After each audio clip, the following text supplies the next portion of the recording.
Andy Johnson. We are looking at comprehension, more specifically, how to develop students' ability to predict.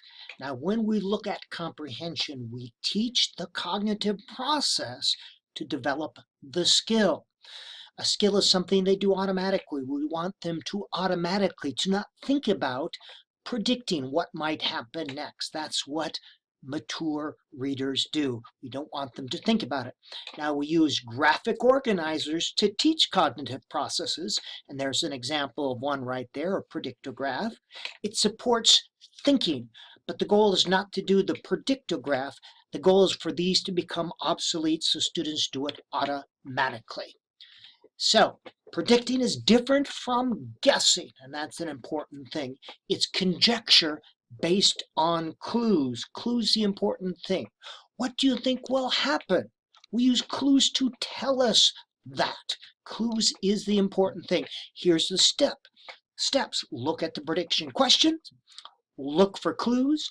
Make a prediction based on clues. Now, we teach this explicitly using direct instruction. We have input, guided practice, we do it together, and then students practice it individually.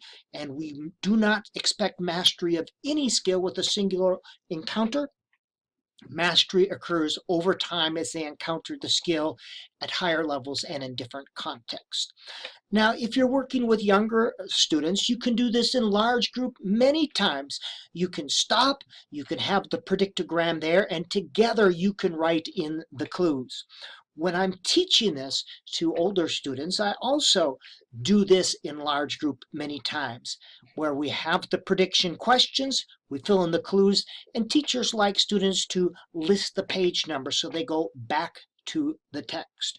And again, we use the graphic organizer to teach this cognitive process, but the goal is not to complete the graphic organizer, to engage in the cognitive process automatically. So that should become obsolete, that predictograph. Now, as a pre-reading activity, you present a story preview, a brief overview, and then you present the prediction question. Now, the prediction question should be one that can be answered in the story. So we give students a purpose for reading, and they look for and list the clues while they read. And the prediction questions: what do you think will happen when? What do you think will happen? Who do you think? When do you think? Where do you think? These are all types of prediction questions. The key is they can be answered in the text or in the story.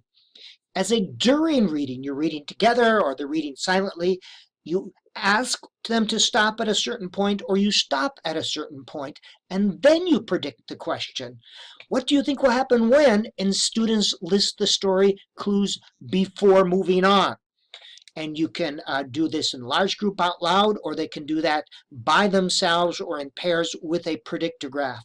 Everyone read two, and then you present the prediction question. Now, I like using pairs and small groups because the conversation that takes place enhances thinking and learning.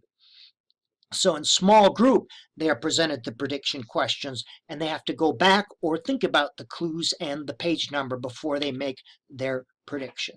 Now, to document, if you want to document that students can do this cognitive operation, and many of the state standards and the other standards have for reading ask students to demonstrate their ability to predict.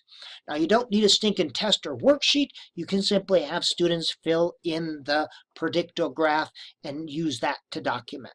Now, again, the goal is to create meaning with text. The graphic organizer, predictogram, is a means to an end. It's not an end in of itself. So if you want to demonstrate or document their ability to create meaning with text, you look for valid ways to do this. Maze, story retelling charts, story maps, concept maps, or other ways. Comprehension, prediction.